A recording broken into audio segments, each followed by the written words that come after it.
नमस्कार दोस्तों, हिंदी मंजूषा चैनल पर आपका स्वागत है। चलते हैं कहानी मंच की और आज की कहानी जिसका शीर्षक है आपकी दुकान में ईश्वर मिलेंगे। कहानी शुरू करती हूँ। 8 वर्ष का नन्हा बालक राहुल अपनी छोटी सी मुट्ठी में 1 रुपया कसकर पकड़े एक दुकान पर पहुँचा। उसकी आंखों में मासूमियत थी, स्वर में गहरी गंभीरता थी। राहुल ने पूछा, क्या आपकी दुकान में ईश्वर मिलेंगे? दुकानदार हंस पड़ा। उसने सिक्का नीचे फेंक दिया, झड़कते हुए बच्चे को बाहर निकाल दिया, पर बच्चा रुका नहीं। वह पास की दूसरी दुकान पर गया, चुपचाप खड़ा रहा। दुकानदार ने पूछा, ये लड़के 1 रुपये में क्या चाहिए? बच्चे ने फिर वही प्रश्न दोहराया, मुझे ईश्वर चाहिए, क्या आपकी दुकान में मिलेंगे? दूसरी दुकान से भी राहुल को भगा दिया गया। उस अबोध के कदम नहीं रुके। एक दुकान, फिर दूसरी, फिर तीसरी, लगभग 40 दुकानों के चक्कर लगाने के बाद वह एक बूढ़े दुकानदार के सामने जाकर खड़ा हुआ। बूढ़े ने उसकी आंखों में झांका और पूछा, तुम ईश्वर को क्यों खरीदना चाहते हो? क्या करोगे उन्हें लेकर?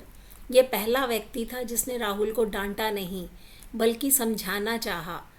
राहुल के चेहरे पर आशा की किरण चमक उठी। उसने कांपती आवाज़ में कहा, इस दुनिया में मेरी माँ के सिवाय मेरा कोई नहीं है। वे दिन भर काम करके मेरे लिए खाना लाती हैं। अब वे अस्पताल में हैं। डॉक्टर ने कहा है कि अब सिर्फ ईश्वर ही उसे बचा सकते हैं। अगर माँ नहीं रही तो मुझे कौन संभालेगा? मेरे पास सिर्फ 1 रुपया है। क्या आपकी दुकान में ईश्वर मिलेंगे?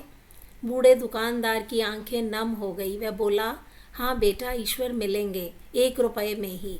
उसने बच्चे से वह 1 रुपया लिया। दुकान में बेचने के लिए केवल पानी था।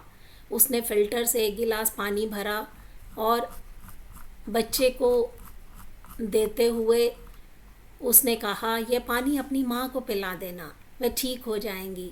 अगले दिन उस अस्पताल में कुछ बड़े मेडिकल विशेषज्ञ आए। ऑपरेशन हुआ। आश्चर्यजनक रूप से राहुल की माँ शीघ्र स्वस्थ हो गई। डिस्चार्ज के समय बिल देखकर वो महिला घबरा गई। तभी डॉक्टर बोले, चिंता मत कीजिए, आपके सारे बिल एक वृद्ध सज्जन चुका गए हैं। उन्होंने ये चिट्ठी भी दी है। औरत ने चिट्ठी खोली। उसमें लिखा था, मुझे धन्यवाद देने की आवश्यकता नहीं, आपको तो स्वयं ईश्वर ने बचाया है। मैं तो केवल एक माध्यम हूँ।